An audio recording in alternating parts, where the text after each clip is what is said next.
이 말씀 출애굽기 8장 16절에서 32절까지 말씀입니다. 출애굽기 8장 16절에서 32절까지 말씀입니다. 말씀을 제가 읽도록 하겠습니다. 여호와께서 모세에게 이르시되 아론에게 명령하기를 내 지팡이를 들어 땅에 티끌을 치라 하라. 그것이 애굽 온 땅에서 이가 되리라.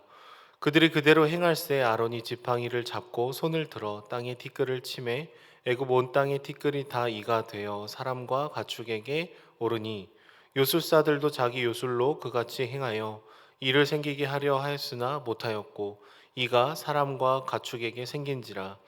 요술사가 바로에게 말하되 이는 하나님의 권능이니이다 하였으나 바로의 마음이 완악하게 되어 그들의 말을 듣지 아니하였으니 여호와의 말씀과 같더라.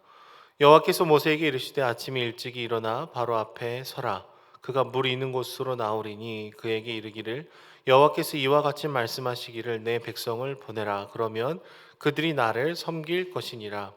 내가 만일 내 백성을 보내지 아니하면 내가 너와 내 신하와 내 백성과 내 집들에 파리떼를 보내리니 애굽 사람의 집집에 파리떼가 가득할 것이며 그들이 사는 땅에도 그러하리라.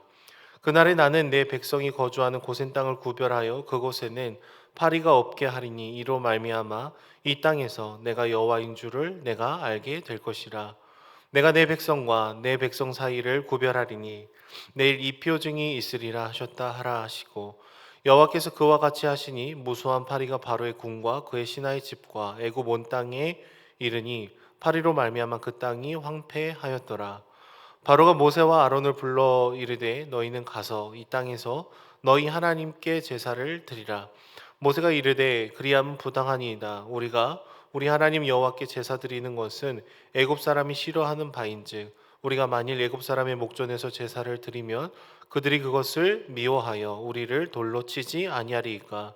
우리가 사흘길쯤 광야로 들어가서 우리 하나님 여호와께 제사를 드리되 우리에게 명령하시는 대로 하려 하나이다. 바로가 이르되 내가 너희를 보내리니 너희가 너희 하나님 여호와께 광야에서 제사를 드릴 것이나 너무 멀리 가지는 말라. 그런즉 너희는 나를 위하여 간구하라.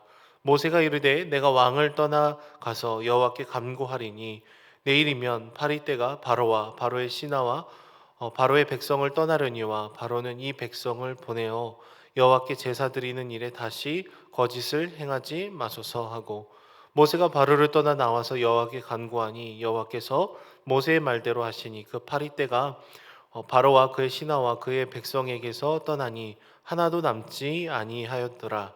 그러나 바로가 이때에도 그의 마음을 완강하게 하여 그 백성을 보내지 아니하였더라. 아멘. 여러분 사람에게는 기도를 되찾는 시간이 있습니다. 보통은 하나님의 은혜를 저희가 경험하고 나서도 내 힘과 내 능력을 의지하면서 살아갈 때가 참 많은데요. 내가 감당할 수 없는 힘듦, 어려움, 관계의 깨어짐, 재정적인 커다란 압박 등을 저희가 느끼게 되면은 내가 내 힘으로 내 인생을 지켜나갈 수 없다라는 것을 고백을 하게 됩니다. 그리고 우리는 그제서야 비로소 다시금 무릎을 꿇고 주님 한 분을 의지하면서 걸어가게 되는 것 같습니다. 그러니까 나의 한계에 직면할 때야 비로소 하나님이 다시금 내 삶의 진정한 주인이신 것을 저희가 고백을 하게 되는 것이죠. 이 말은 곧 사람은 자기가 해볼 수 있는 모든 것을 다 해볼 때까지는 쉽게 주님을 의지하지 않을 수도 있다라는 말입니다. 모세와 아론이 처음에 바로를 찾아갔을 때 바로는 나는 여호와를 알지 못한다 라고 얘기하면서 하나님의 그 말씀을 거절하고 하나님 존재를 무시했습니다. 이스라엘 백성들을 데리고 예배를 드리러 나가게 해달라라는 그 요청도 마찬가지로 거절을 했습니다. 날강이 피로 변하고 개구리가 온 땅에 가득했을 때에 바로는 자신들의 그 요술사들을 통해서 어떻게든 비슷한 모습의 현상을 따라하려고 했습니다. 하지만 오늘 우리가 읽은 말씀의 본문 가운데 일어난 세 번째 재앙부터는 그 누구도 하나님의 역사하심을 흉내내지 못하게 되었다라는 것을 보여주고 있습니다. 오늘 말씀 본문을 보시면은 땅에 티끌을 치자 온 땅이 이로 뒤덮이는 놀라운 기적이 일어나게 됩니다. 그리고 애굽의 요술사들은 이것을 흉내내보려고 했지만 흉내를 내지 못하죠. 아무것도 하지 못했다라고 얘기를 하고 있습니다. 그리고 자신들의 그 한계에 봉착하게 되는 그 순간 이는 하나님의 권능이니다라고 고백을 하죠. 자신들이 갖고 있는 능력의 한계를 부딪히자 하나님을 알게 되고 하나님의 그 권능을 인정할 수밖에 없게 되는 것이죠. 사실은 하나님이 누구신지도 몰랐던, 하나님이 어떤 것을 좋아하시고 어떤 것을 싫어하시는조차도 전혀 몰랐던 이 애굽의 사람들조차도 이것은 하나님의 권능입니다라고 그들의 입으로 얘기를 했다라는 거예요. 하지만 바로의 마음은 완악해서요, 같은 편의 이야기도 듣지 않습니다. 모세와 아론의 말을 듣지 않은 것은 이해가 됩니다. 적군처럼 느껴지기 때문에요. 근데 자신들의 신하들이고 첫 번째, 두 번째 기적이 일어났을 때 자신 편에서 애를 썼던 그 요술사들의 말들조차도 지금 바로가 듣지 않고 있다라는 거예요. 그 마음에 강박한 모습이 있는 것이죠. 그리고 그 다음에 하나님은 모세와 아론에게 다시금 아침 일찍 나가서 물이 흐르는 강가로 나가보라고 얘기를 합니다. 그리고 그곳에서 다시금 바로 왕을 만나게 되죠. 다시 한번 얘기를 합니다. 이스라엘 백성들을 데리고 나가서 하나님께 예배를 드려야겠다라고 얘기를 합니다. 그리고 만일 그렇게 하지 않으면 파리떼가 다시금 가득해질 거다라고 얘기를 하죠. 하지만 이 파리떼의 재앙을 보시면은 다른 재앙들과 조금 다른 지점이 하나 더 생기는데요. 그것은 바로 이스라엘 백성들과 이 애굽 백성들 사이에 구별점을 주님께서 두셨다라는 거예요. 이스라엘 백성들을 주님께서 구별하여 지켜 주셨다라는 것이 강조가 되어 있는 것이죠. 모든 곳에 파리떼가 들끓을 것인데 지금 이스라엘 백성들이 있는 고센 땅만큼은 절대로 그 파리떼가 들어가지 않을 것이다 라고 얘기하면서 하나님의 좀 더 구체적인 손길을 보여주고 있습니다. 결국 이 재앙을 통해서 이 재앙 중에서도 지키시고 보호하시는 주님의 손길을 얘기해 주시면서 결국 주님께서 우리 삶을 붙드시고 진정한 왕이십니다라는 것을 알려주기를 원하셨던 것이죠. 그리고 실제로 애굽의 온 땅, 바로의 궁전, 그리고 이집트 사람의 집집마다 파리가 가득하게 되었습니다. 이 파리가 어떤 파리냐라는 것에 대해서는요, 정확한 결론은 없지만 어떤 분들은 이 사람의 피를 빨아먹는 파리였을 수도 있겠다라는 추측을 합니다. 분명한 것은 이 파리떼가 이 이집트 사람들에게 굉장히 곤욕스럽게 만들었다라는 것이죠. 일상적인 삶이 불가능했고 24절 말씀을 보시면 그 땅이 황폐해졌다라고 표현을 하고 있습니다. 그만큼 힘들고 어려웠다라는 것이죠. 하나님이 누구냐? 나는 그를 알지 못한다라고 얘기를 했던 이 바로는 점점 하나님이 누구신지를 알 수밖에 없게 되었습니다. 그냥 내가 모르는 신 중에 하나가 아니라 모든 것을 다스리시는 분이구나. 이 재앙 중에서도 이스라엘 백성들을 지켜내시는 분이구나. 그것을 구체적으로 경험하고 알아가게 되는 것이죠. 그리고 그제서야 바로가 타협안을 내밀죠. 이집트 안에서 제사를 드려라. 가더라도 멀리 가지는 말아라. 가라. 이렇게 얘기를 했다가 파리떼가 없어지자 또 바로 번복을 하는 모습을 보이게 됩니다. 여러분, 바로가 이렇게 끊임없이 말을 바꾸고 잘 듣지 않는 이유가 무엇일까요? 여러 가능성이 있겠지만 이스라엘 백성들이 갖고 있었던 이 많은 노동력은 이 피라미드 구조를 유지할 수 있는 힘이자 또 돈의 근원일 수 있었겠습니다. 계속해서 일을 해낼 수 있는 수많은 사람들이 갑자기 사라지게 되면은 이 애굽이 당하게 되는 경제적인 타격이 너무나 심할 수 있는 것이죠. 두 번째로 자신이 누리는 이 신적인 권위를 손상되는 것을 굉장히 싫어할 수 있었겠다라고 추측을 해볼 수 있겠습니다. 10가지의 재앙은 그냥 아무 의미 없이 자연재해를 주님께서 일으키셨다라는 것이 아니라 그 당시에 이집트 사람들이 신이라고 생각하고 있었던 것들을 하나씩 하나씩 주님께서 깨트려 가는 과정이었던 것이죠. 특별히 이와 파리의 재앙은 케프레르라는 이 딱정벌레와 이 파리처럼 생긴 이 우상이 무능함을 드러내는 사건이었습니다. 이들과는 비교할 수 없는 하나님의 권능을 또 대조적으로 보여주는 것이죠. 특별히 출애굽기 말씀을 이렇게 쭉 보시면은요, 여호와가 누구이신지를 알게 되었다라는 이 표현들이 굉장히 많이 나오게 됩니다. 한편으로는 바로와 애굽 사람들이 하나님이 어떤 분이신지를 강제적으로 경험하게 되면서 어느 정도 알아가게 되고요. 또 한편으로는 이 큰 기적들을 통해서 지금 우리가 노예처럼 살아가고 있지만 우리를 붙드시는 주님께서 우리와 함께 하시는구나. 이것을 머리로 아는 것이 아니라 경험으로 이스라엘 백성들이 알아가게 되는 것이죠.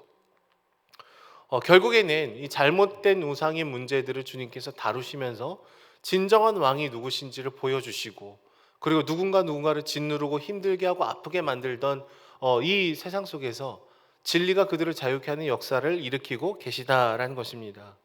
하지만 여러분, 오늘날에도 우리는 하나님이 아닌 다른 우상들이 우리 안에 때로는 우리가 살아가는 시간과 공간 속에 굉장히 많이 있다라는 것을 보게 됩니다.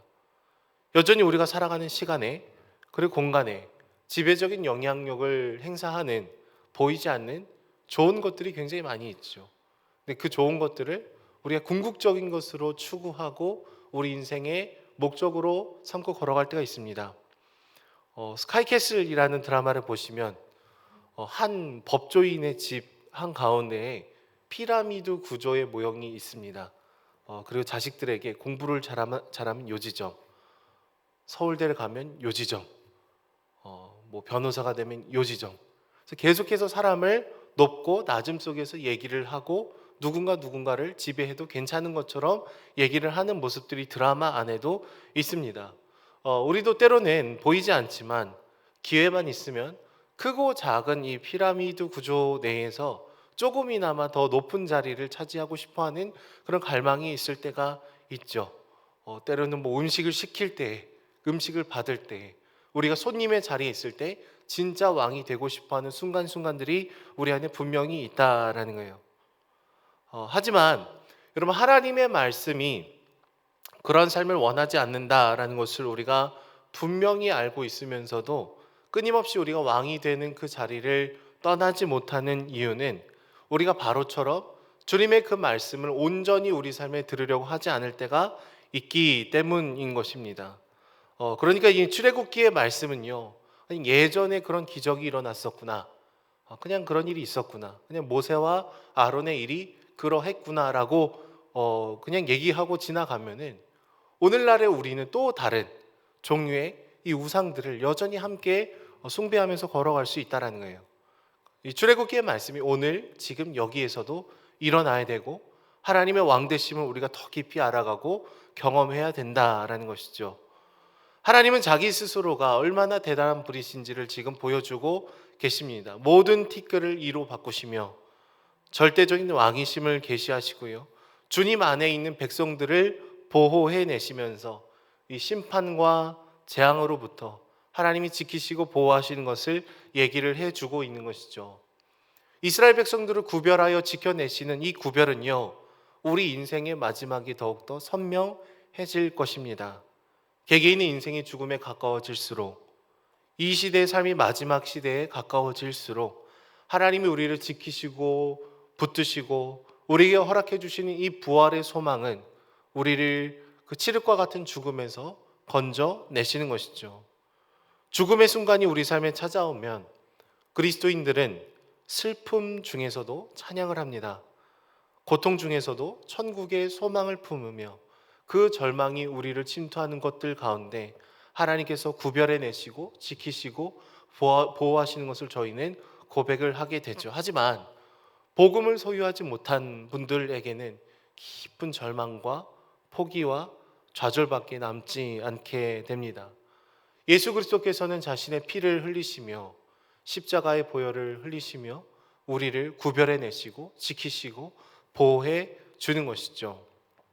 주 안에 사랑하는 여러분, 오늘 우리가 읽었던 이 출애굽기의 말씀을 정말 오래전에 있었던 그런 일들로 여기고 지나가는 것이 아니라 여전히 바로와 완전히 똑같지는 않지만 조금 비슷해서 내가 올라가고 내가 이 피라미드의 구조를 강화하고 누군가를 억압하고 힘들게 하고 있었더라면 다시금 우리의 눈과 귀와 마음을 주님께 활짝 열어서 하나님의 그 말씀이 우리 삶을 비추지 않은 곳이 없을 만큼 늘 우리가 주님의 말씀을 청종하여 듣고 순종하고 우리 안에 있는 그 모순점들을 주님 앞에 가지고 나아가서 하나님을 온전한 왕으로 예배하는 인생이 되기를 소망합니다. 우리가 가는 그 곳곳마다 하나님만이 높아지고 다른 우상들은 떠나가며 우리가 섬기고 사랑하는 귀한 역사가 일어나기를 축복합니다. 우리 함께 기도하면서 나아가도록 하겠습니다. 함께 제가 기도하고 또 기도하겠습니다. 사랑해 주님, 감사합니다. 우리를 슬픔과 아픔으로부터 구별하여 내시고 주의 사랑과 은혜로 우리를 붙들어 주시니 주님 감사합니다. 모든 것 위에 뛰어나신 주님께서 우리를 아들이요 딸이라 불러주시고 주님의 권능으로 우리와 함께 해주시니 주님 감사합니다. 날마다 하루하루를 살아가면서도 하나님만을 예배하는 삶을 살아갈 수 있도록 주님 붙들어 주시고 무엇보다 우리의 눈과 귀와 마음이 활짝 열려서 하나님의 그 말씀을 듣고 청종하며 나아가는 저희들이 될 수 있도록 주님 붙들어 주시옵소서. 고통 속에 신음하고 아파하고 있는 지체들을 돌보는 저희들이 될 수 있도록 붙들어 주시며 예수 그리스도의 그 보혈로 인하여서 우리가 주님의 사랑과 은혜를 흘려보내는 그 걸음걸음들을 걸어 나갈 수 있도록 저희를 사용하여 주시옵소서. 감사드리며 예수님의 이름으로 기도드립니다. 아멘.